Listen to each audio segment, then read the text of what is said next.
All right, welcome everybody. Welcome. It is here. We are playing. We are going to be talking with Tricks of the Trade. I got my buddy Neil Abear. I'm DM Tez. Hey, This is my buddy GM Abear. What up, Neil? not too much, man. We're going to talk. What's up? Yeah. I was gonna say I'm just in the middle of directing a play, and we did our first run through on Friday, and it was the first time the cast saw what everyone else was doing because it's a bunch of smaller scenes, and it was really good. So that's what's Nice, been man. going on with me. I haven't been able to play much D&D lately, but I have been in rehearsals and reading, and that's kind of it. hmm Nice, man. Um, we got yeah, we're going to talk about Shadowdark tonight. I mean, if you're looking at it, you're looking at a pretty gnarly beholder there. Yeah, I'm showed up my nice hardcover book. Nice.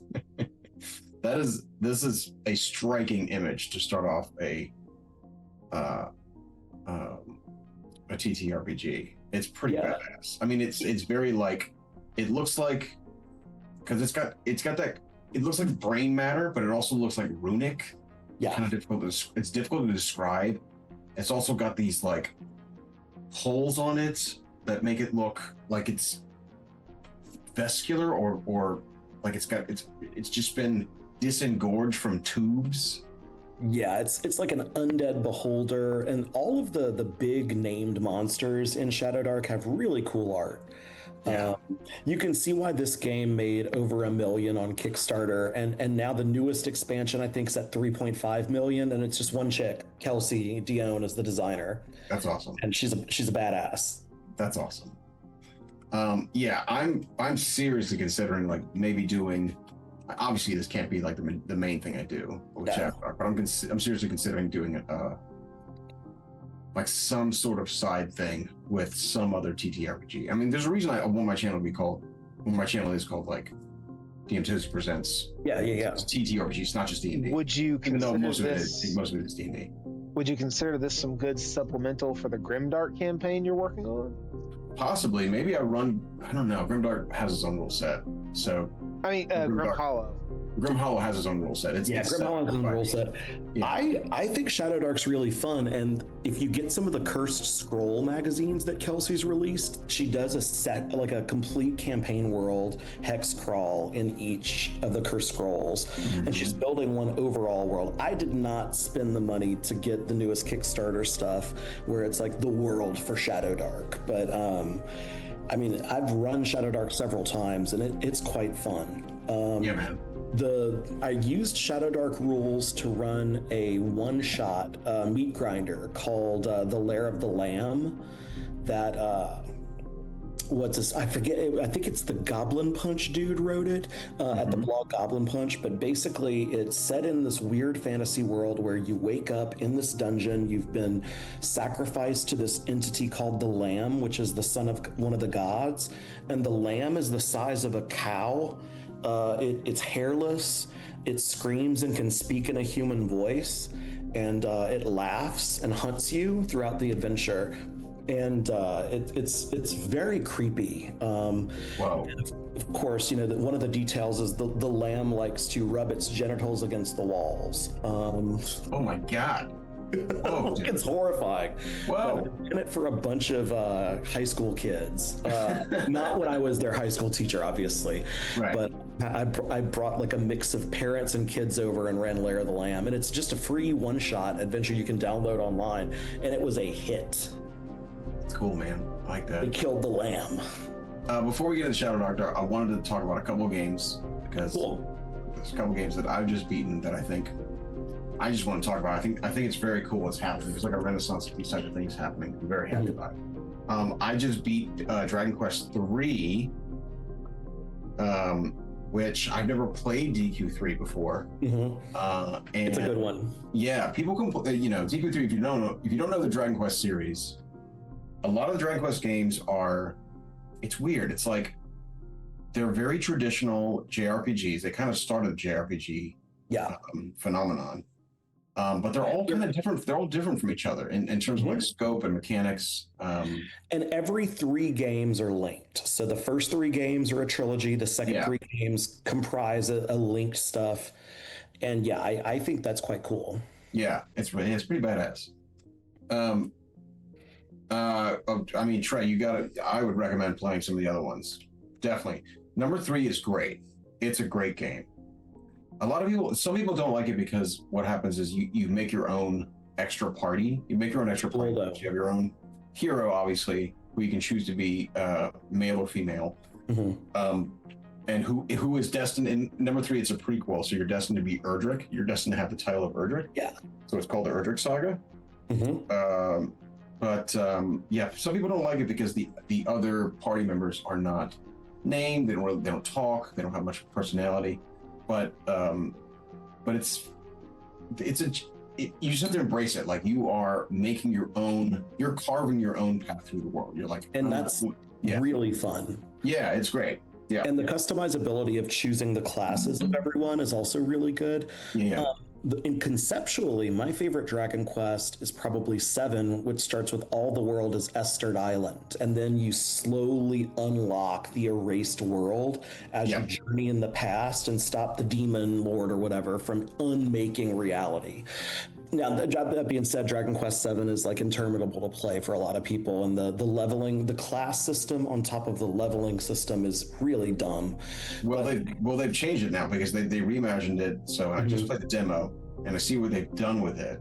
Okay. They gutted a lot of it, but they gutted a lot of the bad things. So some people they're like, wait, you hurt my game. I'm like, well, you can still play it on whatever platform you got, but the reimagining of this is a very wise decision.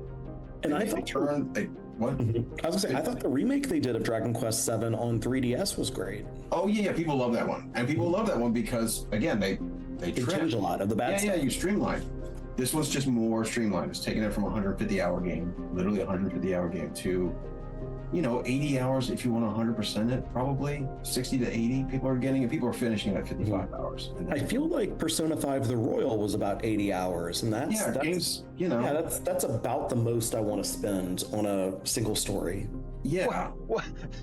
Okay, me sitting here, my Persona 5 Royal save ended at like 197. Well, I mean, maybe. I don't know, get good, bro. Yeah, get good. Maybe you just hung out at the ramen shops a lot. I don't know what to tell you. Maybe you just sat and enjoyed it. That's okay too. That's fine if you did. Yeah. I played it on my Nintendo Switch when it came out when the Royal came out for Switch. I was like, this is the way I want to play this. Nice. Because I didn't have a Steam Deck yet. But I haven't. When you played DQ, well, I haven't gotten 1 and 2. I played DQ1 remake, beat it. I did have to turn the difficulty down to easy because DQ1, there are some weird assumptions about gear, and if you sell the wrong gear, there are going to be certain fights that are really hard. Oh shit. So I just turned it down to easy and finished it off the last 10 hours.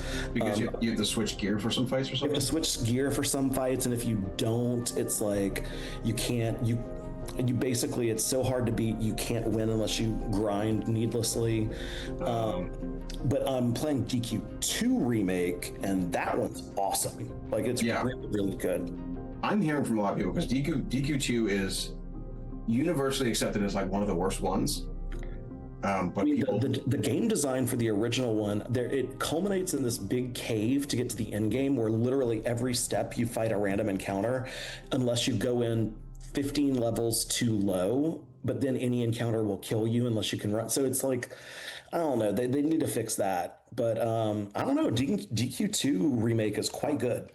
And for the British people, I mean quite good as in very good, not quite good as in not good. Right.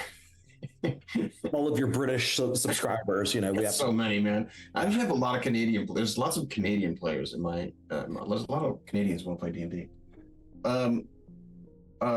I'm thinking about getting it. I don't know if I want to spend $60 on a game I've already played. Like, I don't want to spend $60 on Dragon Quest 1. I just can't. Can't do it. The story was very nostalgic for me because it was my first JRPG. Yeah. I'm glad I did it, but I never want to revisit it again. Oh, hey, Scotty. This is my cat, Scotty, guys. What up, Scotty?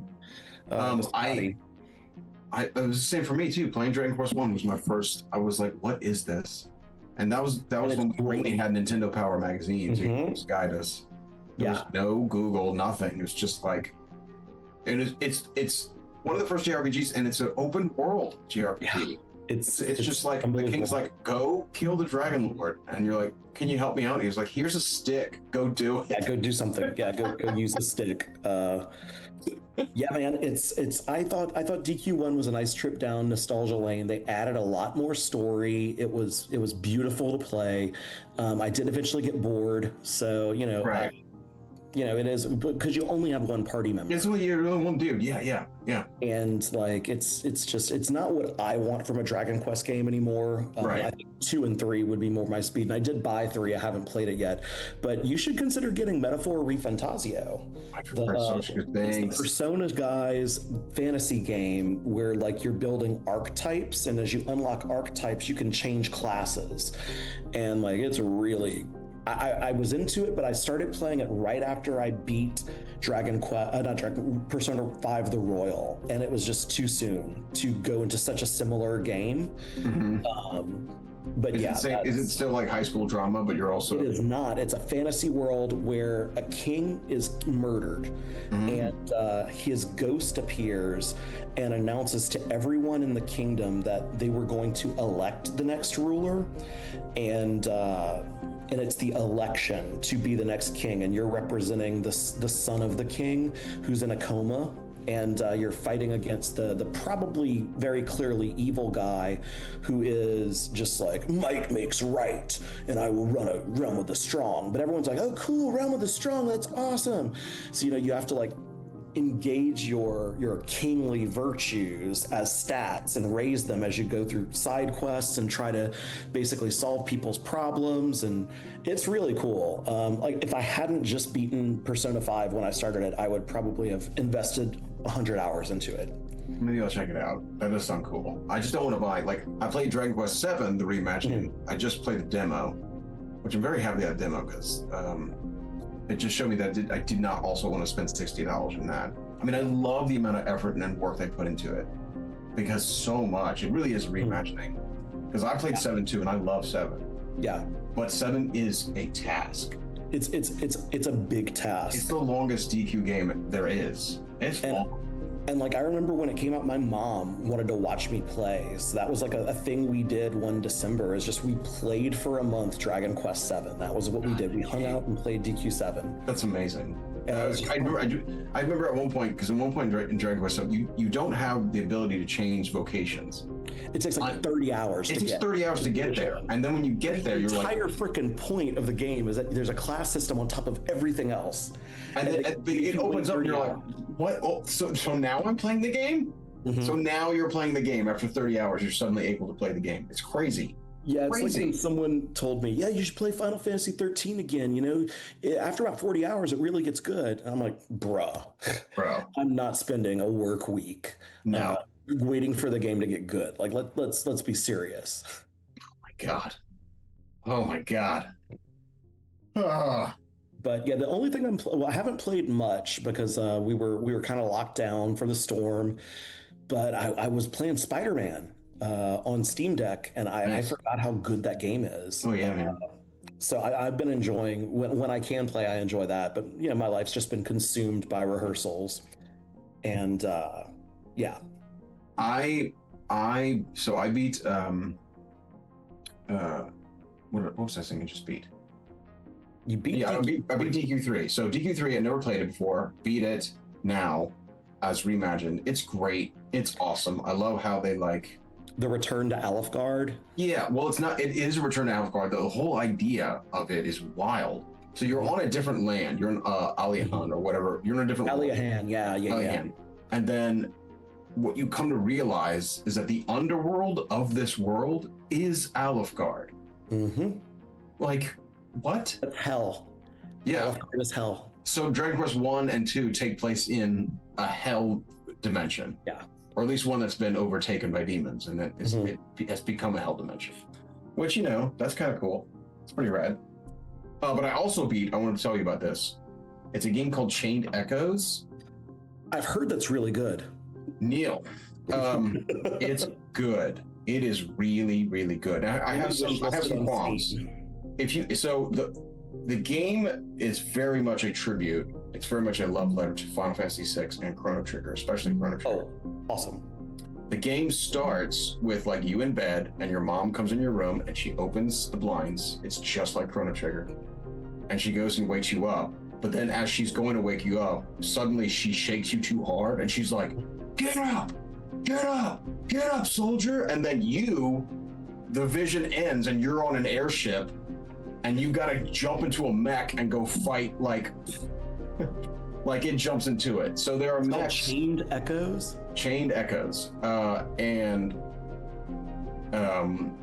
it's a long game and there's it builds.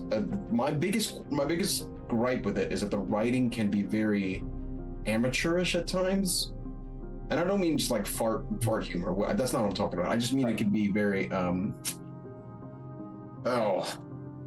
surface level. It can feel very indie, like only two people made this, even though there was a big creative team behind it. Yeah, unlike Hollow Knight, which only 3 people plus contractors made, it looks like an entire team. Yeah, Jesus. Yes.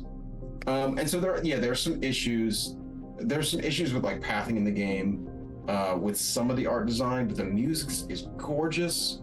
And actually, like I just said, the writing's a little bit weird, but once you understand why it's called the Chained Echoes, why it's called the Chained Echoes, once you fight the Chained Echo, you realize like what the game is, and it only happens like 50 hours in, where you go, oh, this game is about forgiving yourself for like doing something awful. Cool. It's great. It's a wonderful. I just wishlisted it. It's good. It is definitely worth whatever they're asking you. It's $25. It's $25. Worth it.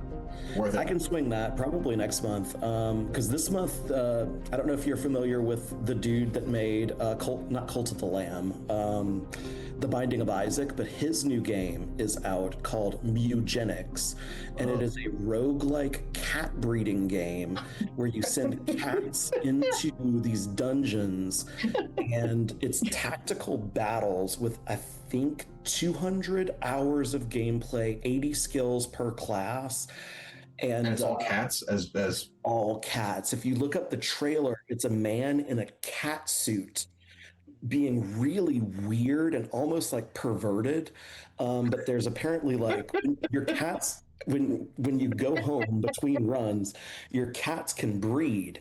And if you breed them wrong, they produce a litter that isn't the right kitten. But if you can get like 2 of your tanks to breed, you'll make a better tank. But you can also make like your cat could be autistic, and apparently if you get an autistic cat, it can make a really good mage because of the way autism works as a trait.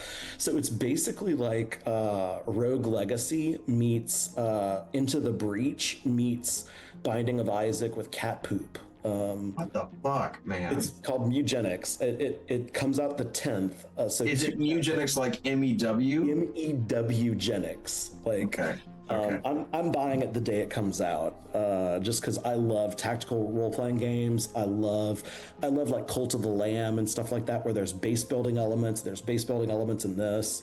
But yeah, it's been in development hell for like 15 years. He announced it in 2012. It looks awesome. I think on Metacritic it's in the 90s right now. I'm gonna quickly look that up and see. Mugenics Metacritic. So it is sitting at currently a 90 based on 31 critic reviews. Okay. So yeah, it looks really cool. But you should definitely watch the trailer, and it made me uncomfortable. Nice. Okay, I'll look at it. Okay, Mugenics. I mean, I like my roguelikes, I like my Hades. That's cool, man. Oh, did I cut out? Oh no, I'm good. Okay, well let's talk about Shadowdark. So I've run Shadowdark before. I know I shared the book with Mike because we were trying to figure out what we're going to talk about. And for people that don't know, Shadowdark is a stripped down version of 5e that emulates 1e. With like all the quality of life improvements of 5e. There's also a lot less focus on modifiers and more focus on randomness. So they've bumped down difficulty classes and stuff, and armor class that I think the base armor class is 8 instead of 10, and it's still using bounded accuracy for the results, but they've dialed down the number of modifiers. So It's pretty cool. I've run it at a game shop nearby for some people, and it's a good game to have in your back pocket if you want to play something and you don't know what to do. Right. I mean, it's right. Yeah, it's very streamlined. I read most of it earlier today. I'm like, I love how I love the writing style here. It's all like short form, Very direct. very direct. Print A14 size.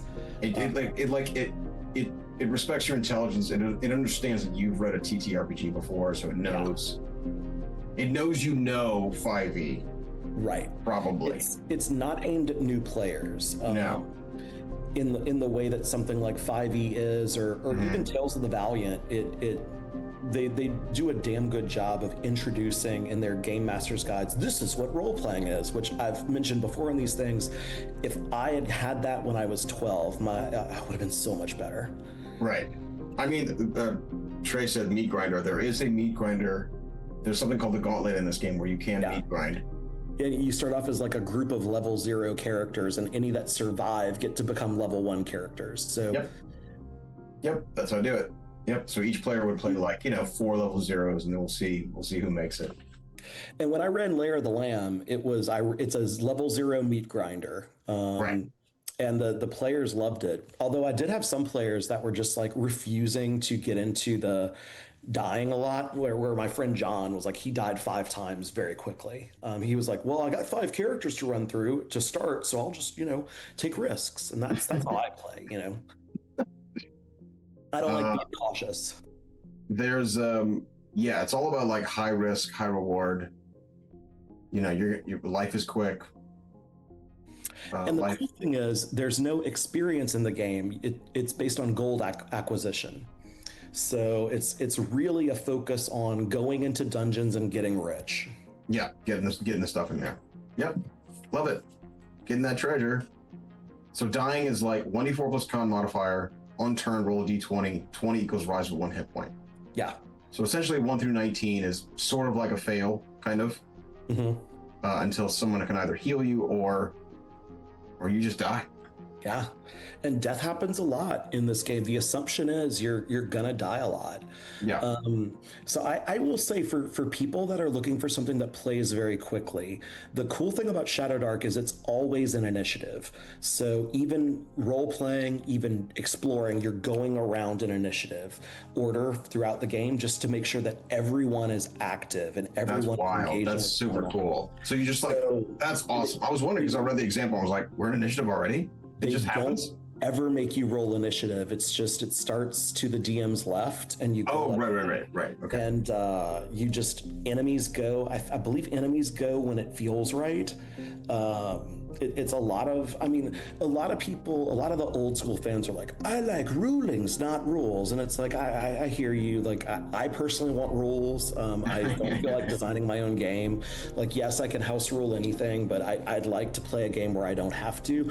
But this game really, it's got a very simple rule set. And if you know 5e, you already know how to play.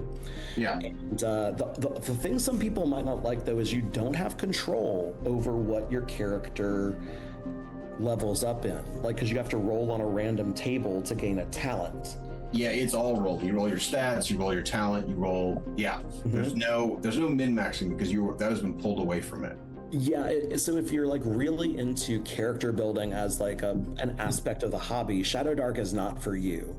Yeah. But there's also like, if you just want to play a dungeon crawling game, it's a great example. And if you go to Drive-Thru RPG, there are tons of Shadowdark compatible adventures because it's such an easy system to design for. You can either run old 1E adventures, which are all available, or you could, like, there's lots of old school players that are just making stuff for Shadowdark, and it's selling very well.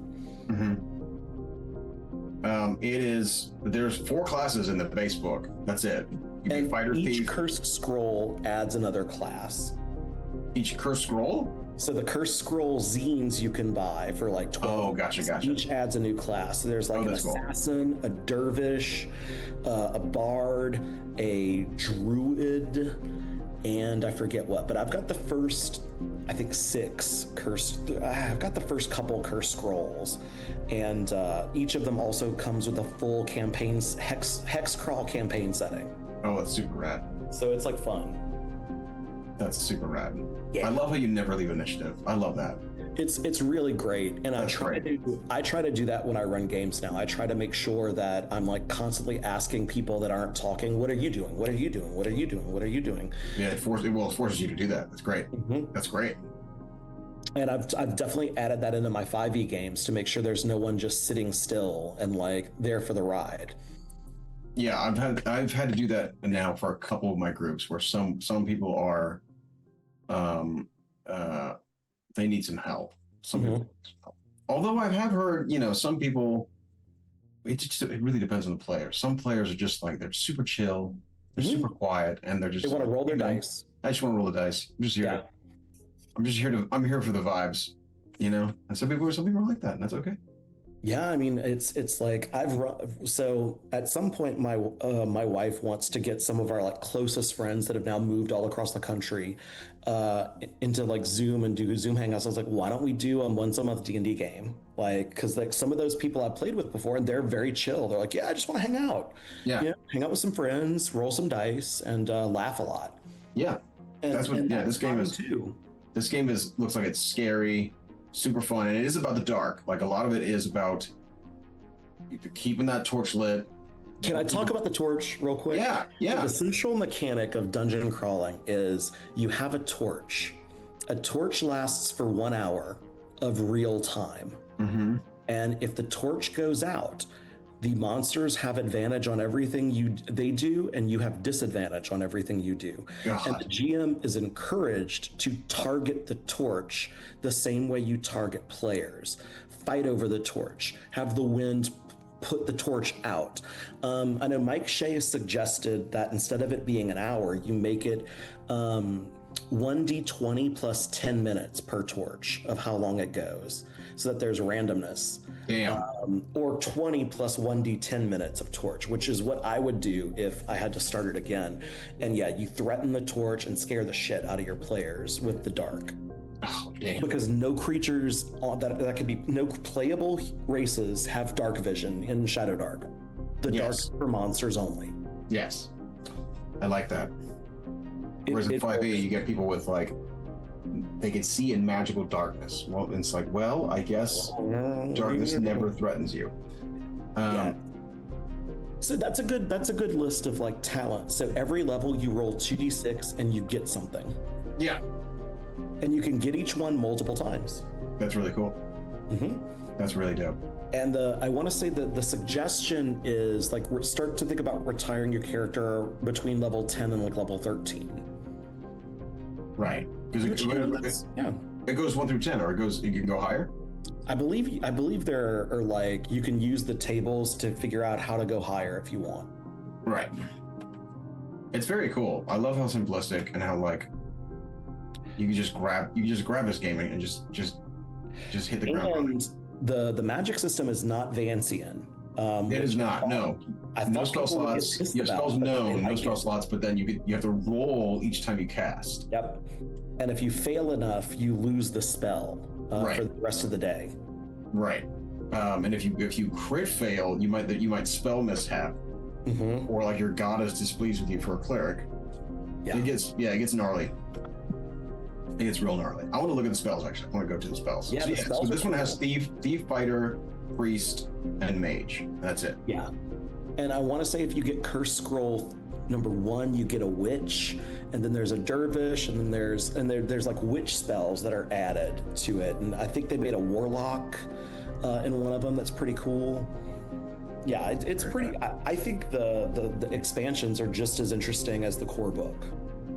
Let's go down to magic. Here we go. Magic. Okay. You make a spellcasting check by rolling 1d20 plus your intelligence modifier. Okay. How do you succeed? What's the success DC? The DC is 10 plus the tier. The tier is, if I remember correctly, so there's 5 tiers of spells. There's tier 1 is your start spells, because that's what you get for your class, right? It's not levels. It's 1 second. Here we go. by tier. There's 1, 2, 3, 4, 5 tiers, and then your level of your class, which is how D&D always should have been.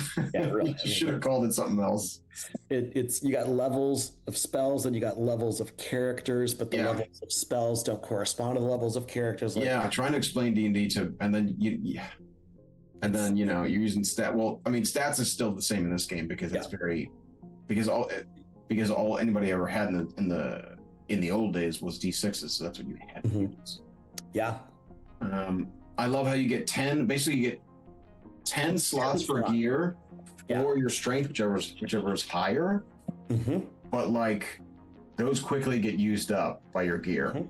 And a single torch takes 1 spot of your inventory. So it's like, no, it's really cool. And the inventory management, I like that you have to manage inventory, but it's not so granular that you're dealing with pounds and weight. Instead, you're just dealing with the concept of slots. And I quite like that. Yeah, here it is right here. Yeah. Very cool. Very, very cool. Let's go back to magic. I want to see the spells. And you should also show people what the monster stat blocks look like too. Yeah. They're great. Duration focus. So focus spells, you basically have to roll a concentration check at the beginning of your turn in order to hold the spell. And I think if you get damaged, you also have to make a focus check. Yeah, I think that's right. And these spells, they look very much like 5e spells, but they're not. They're just simpler, more streamlined. Okay. In ranges, you don't measure like squares. It's either close, near, or far. Right. And I love that. That's how 13th Age does stuff. And it's like you can still use minis if you need to use minis. I use minis. I use my old Hero Quest minis that Mike and I used to play some Hero Quest. We started making shit up, our own campaigns. But I've still got those old school Hero Quest minis, and I use those for most of my games. And I even in D&D, I don't measure squares for the most part, unless I'm doing the online version. It's mostly like, you're close enough to get there. Is it far enough as it would take multiple turns to get there? And then, close as you're in their face. And that's all the range I really need. Yeah. This is pretty awesome. Flame strike. You call down a holy pillar of fire, immolating one creature you see. The target takes 2d6 damage. 2d6 damage is It doesn't seem like a lot. Yeah, for a 4th level spell, that's Or 4th tier, it kind of sucks. I'm sorry, 4th tier. Tier. But I mean, maybe that's what we're dealing with. Maybe priests just don't have. Maybe they're really hitting hard that they don't have offensive capabilities. They are like mini fighters. So maybe you just really need. Well, also you're dealing with spells, right, where you can keep casting them as long as you know it. You can keep casting. Yeah, that's and true. As long as you don't screw up. You don't have to have the limitations of like lower damage. Right. Let's look at the cure spell. I'm going to see what we're dealing with there. Cure wounds. Roll number d6 equal to 1 plus half your level. Interesting. That levels with that scales with your level. Okay. Cool. So you're rolling 2d6. Yeah. That's cool. Yeah. Like that. I mean, this is very cool. Look, it's great. The woman that is behind the game, Kelsey Dione, is one of the best adventure designers I've ever encountered. Like she was the #1 best-selling adventure on the DM's Guild, run by Wizards, is one of hers. And this is her game. You can listen to her on a bunch of different podcasts. Like if you listen to old school D&D podcasts, the one I like the most is Between Two Cairns. And that's the guys that made the game Cairn, and they've had Kelsey on a number of times. They'll do retro reviews of old D&D modules, as well as like current contemporary old school Renaissance inspired modules. And there's like some really cool stuff on that podcast. I really like it. Nice, dude. Sometimes I'll put it on when I go to sleep, because one of the hosts, Yohai, has a very soothing voice. What's a luck token? Is that like basically a heroic inspiration kind of? I believe it is. I think it is too. Yeah. Well, that's cool. You can just start the day by casting Bless on everybody. Here, I'm going to see if there's an index in this book, and Oh wow, I've got the map I drew of the last time we played Shadowdark with notes, the unquiet Earth. So if we ever play again, we'd have. Okay, there's no index. It looks like, sadly. So there's no way to look that stuff up. Yeah. So here's one of our charts at the end, towards the end of the book, Oh, and they get. I mean, these are just great. This is such an old school chart. One is a rock passes overhead. This is grassland encounters. Rock passes overhead and then dive bombs the PCs. yeah. A hunting Smilodon prowls through the tall grass. A baby mammoth flees a pack of 2d6 wolves. Whoa. Mhm.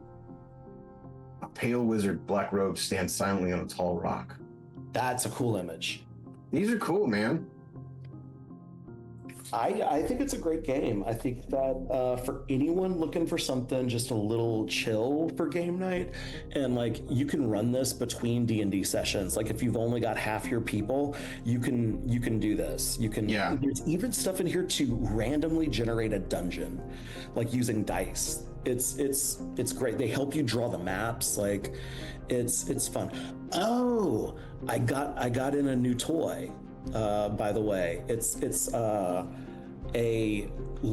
like a giant book, a ring-bound book of random charts to use for my games. It's the second book like that I've gotten, so that when I'm finally get to run again after the play's over, I can just like name charts, all the stuff I hate to think up with. It's like they handle for you. Nice. What's in a random person's pocket that gets pickpocketed? Like, I never care about that shit. I'm like, oh no.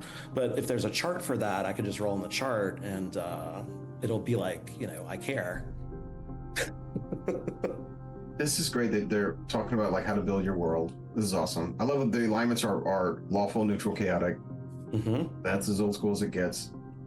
And the enemy part is really good because it's you'd think with old school play they'd lean into adversarial play, but they kind of don't. It's really just like, no, you're not their enemy, and that's fun. Like you're supposed to just portray a world truthfully.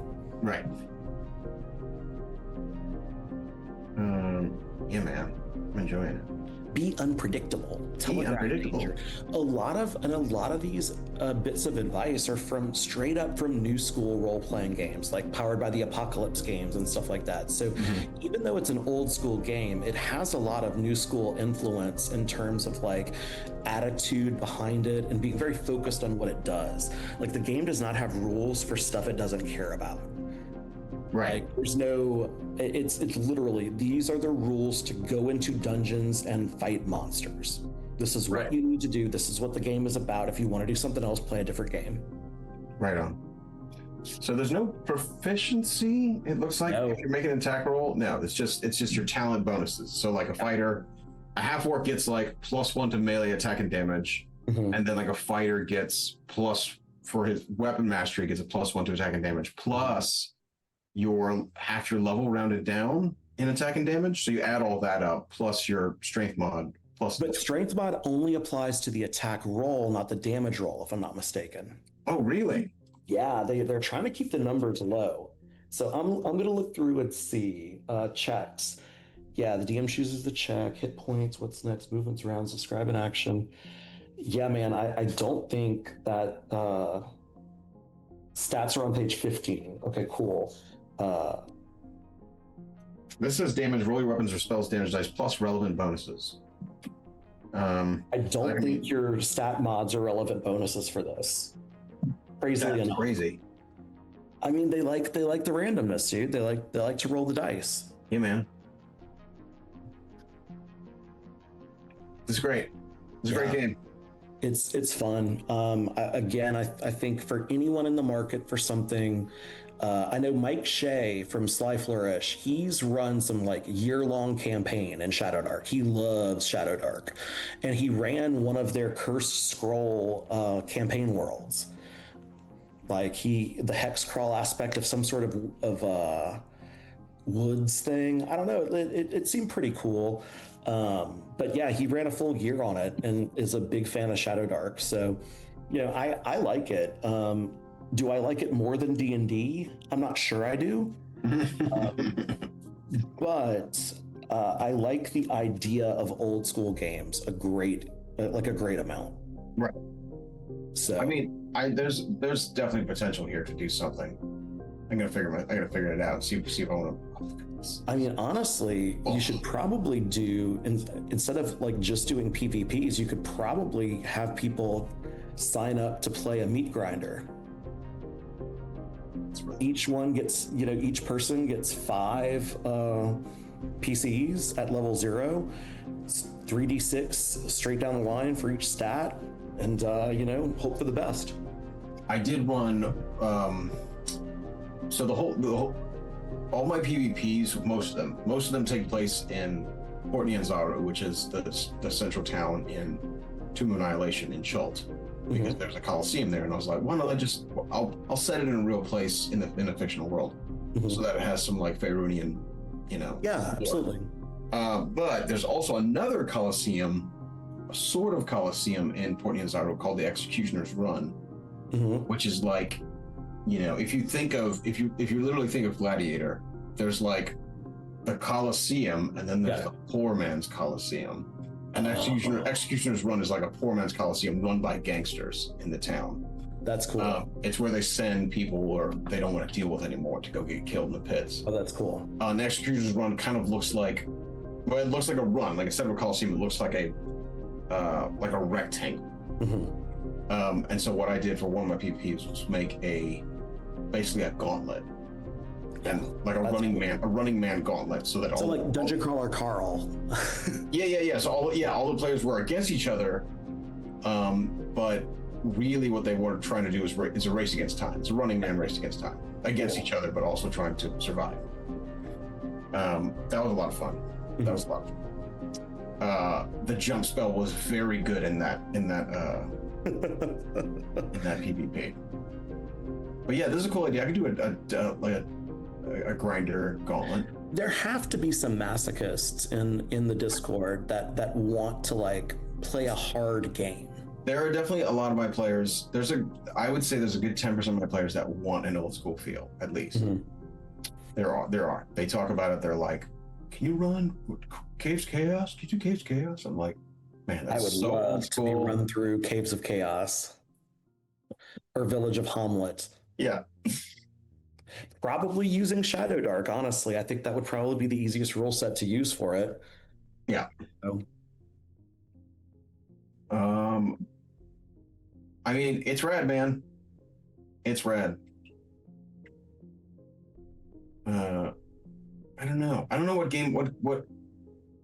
I'm jumping off Shadowdark. I don't know what game I want to play next. I don't know what like video game I want to play next. Because I'm done with WoW. I really believe it this time. Sometimes I jump off and I jump back on, but I'm like, man, I really don't want to play it anymore. I really don't. I played WoW for one weekend and I was like, no more. Yeah, it just feels like the same shit, and it's so soulless at this point. I'm like, I don't care anymore. I don't care. I'd rather play Diablo. Yeah, Jesus. And I don't like the newest Diablo. I know I think you do. I do like it. I like all the Diablos. I don't like scaling. I don't like when something scales with me. And then there's so much scaling in that game. That's why I love DQ. That's why I love Dragon Quest. It's like, this is how hard it is. Here's a bridge. Here's a bridge. The bridge. Everything's hard over there. It's hard on the other side. Yeah. It's hard on the yeah. I love that feeling. I love it, and they're getting rid of it in all these games, which is why I love how they're just remastering all these old games. And they're saying, we know you want this. Here it is. Oh, I want to say, isn't there a DQ2 clone? Not DQ2, a Diablo 2 clone, like not Pillars of Eternity, but Path of Exile? Path of Exile, yeah. Yeah, I've got that on the Steam Deck, but I haven't really played it much. I haven't played it. I do want to get that. Tim, Trey, and I started playing. What were we playing, Trey? What was the name? Torchlight. Torchlight's really cute. It's really cute. Oh yeah, we were playing Torchlight 3 for a while. That's a Diablo clone. It is. I don't have 3. I have Torchlight 1 and Torchlight 2, and I really enjoyed them. Yeah, they're fun. I liked the engineer class where you just have you're a giant dude with a big old cannon, the side that looks like a cauldron. I played a lot of that. Um, yeah, man, magic missile. It's just a D4. It's just one boot dupe. It's just a big, yep, just boop. But you deal D4. You have advantage on your check. Oh, you have advantage Oh, as the spell. That so it's like, oh, that's kind of cool. So it's dependable. It's dependable. Okay, that's That's really kinda cool. That's That pretty cool. makes it a lot better spell than I thought. Yeah. So you Mirror can ping at image. those monsters. Ping, ping, ping, ping.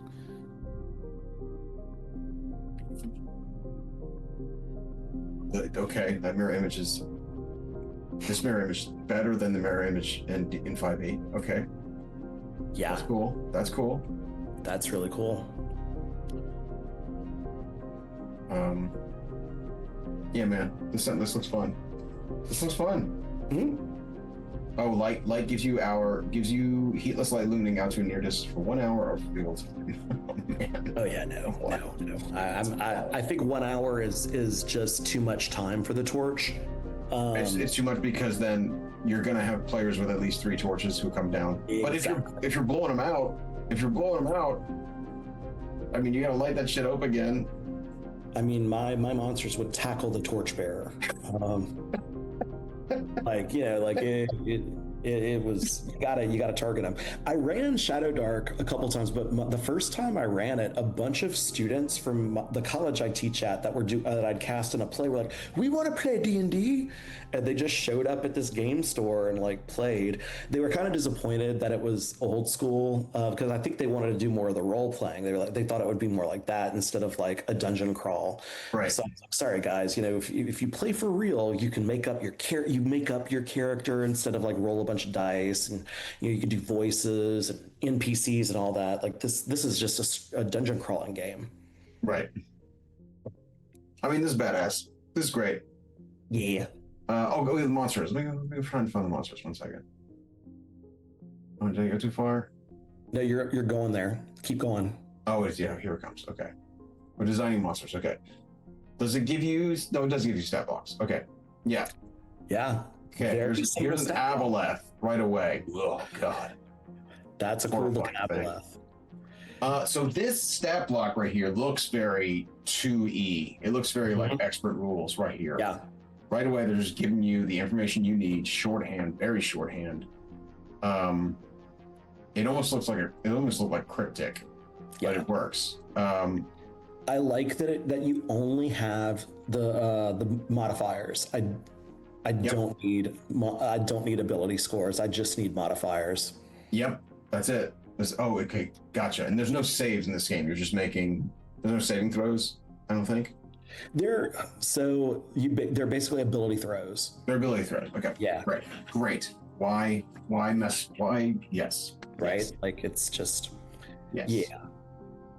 I will say the one thing I miss about 4E and also 13th Age is I liked that saves were just a flat D20 roll, and you rolled an 11 or above to save, and for the rest, like spells were always attack rolls, but you had multiple stats to attack, so you could attack like mental defense or physical defense, and I liked that. I thought it made a lot of sense that every spell required an attack roll.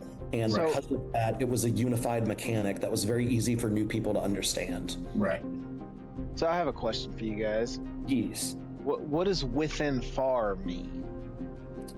Within far? What are you looking at? I'm looking at curse, enslave, and telepathic. Telepathic and enslave say creature within far by. So there's 3 distances. There's close, near, and far. Yeah. Near is like. Near, you could reach them in 1 round of movement. Yeah, so around 30 feet. And close is right next to you, and far is out there. That's it. Okay. Yeah. I mean, it's basically 5, 30, 100. There you go. Something like that. Yeah, it's pretty. Let's see. So all of these are like abilities that they can do during their turn, I guess? Yeah, so if you notice, the aboleth gets 2 tentacle attacks at +5, and then if it hits, you deal 1d8 damage plus curse. Or in place of an attack, you can do enslave. Gotcha. Nice. So it's pretty simple, and there's no, I mean, each monster has a level, but the assumption in old school games is that you routinely encounter things that are too strong for you to fight, and part of the game is knowing when to run, Right. or finding a way to deal with the monster that does not involve attacking it or rolling a dice, Right. like Oh. digging a pit, filling the pit with broken glass. Right, getting those caltrops out. Yeah. Luring the gelatinous cube to fall into the pit so you don't have to actually fight it. Yep. It's just in a pit. And you can then burn it to death pretty easily. Like that's the style of play, it's what it is. Yeah. Some people are gonna love it. There are people for whom this game is gonna be like deeply their shit. Yeah.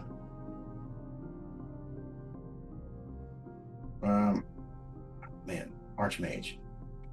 Level Okay, 10. which one? Yeah, okay, so Death Bolt. Death Bolt. Innervate. Fire Blast. Oh wow. That's pretty cool. So what does a near size cube though mean? Like you just kind of Everything imagine near if they're him. in that cube? Yeah, everything.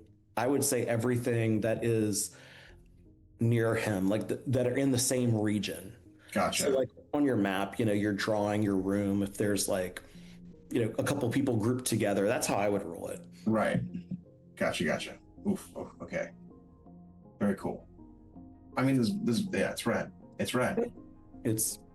I think they're back in stock for the hardback versions too. You can buy the PDF immediately. So if you want to buy Shadowdark and you don't feel like Googling, the company that sells it is Arcane Lab, I want to say, or Arcane Tower. I'll Google it for y'all real quick. It doesn't look like there's elemental damage. It just looks like there's just damage. There's no elemental damage. There's just damage. There's just damage. Okay. So you just kind of have to rule that some things are immune if they are immune. Like Yeah. You make the deal. okay, got it. Well, dude. Ruling's not rules. Yeah, love it. The Arcane Library is the name of the group. It won I want to say the Gold Innie for the year 2024. And you can, if you go to the Arcane Library, the hardcover book plus PDF is $59. There's also, you can buy adventures, which are the Cursed Scroll zines that are already out, as well as not too many adventures available. There are some mini adventures you can buy, but also if you go there, you can buy a bunch of 5e adventure bundles that are really good. And there's a bunch that are adaptations of like Edgar Allan Poe stories that are pretty cool. I've been very impressed with the adventures from the Arcane Library. So if you're a DM looking for an adventure, these are some of the best. Look at this dark mantle. Look at this thing. Oh, I love how grotesque it is. It is so grotesque. That is gross. And its ability is extinguish all light sources in near. Fuck. What level monster? It's a level 1 monster. What is it? Yeah, level 1. Dark Mantle, a floating HP black octopus. 4. I mean, it's just you just gotta kill it. HP 4. Oh, that's cool. That's great. This is great. Yeah, man, attack the torch. All right, man. Well, we'll end it there. Keep playing those games. Keep rocking it out. Keep. I don't think I told you that I did read Tiptoe. Did you like it? I loved it. It's very creepy. Yeah. It's not scary. I wasn't scared while reading it, but it's very creepy. When I was still teaching high school, that story, the AP Lit students were into it like deeply. So yeah, no. I think I mentioned last time we talked that I was reading a horror novel called Hex. That was pretty. It seemed pretty cool. Like there's a town that's cursed, and a witch just roams. Like this witch with sewn shut eyes and a sewn shut mouth. There's like one stitch missing on her mouth, and if you stand too close sister. She whispers to you until you try to commit suicide. Oh my god. So it's like the setup is awesome. I got to the end of the book and the ending was bad. Like it's like it was so bad. I was like, why did I read this book? So if anyone last week heard Hex being like awesome, I finished it last night and it was like. So I'm rereading Robin Hobb's Rain Wild stuff. And yeah. All right. My wife has texted me, what time do you stream until? We stream till now. Loud. We are done. Thank you everybody for watching. We're gonna keep rocking it out. Keep doing tricks of the trade. So, yeah, we'll jump back into Grim Hollow probably next week. Talk about some more stuff. I'll create some more stuff there when we talk about it. Yeah, I'll get on it too. I'm actually prepped for classes this week, so I can actually do some stuff that isn't. Oh God, I read Reinhard Sorga's play, The Beggar, today. It's a German expressionist play. It's not good, man. It's not good. All right, man. Well, okay, we'll take it up next week. Yeah. Peace out and get traded bed. God, I'm crashing too. I'm crashing as well. Y'all have a good night, guys. Peace out.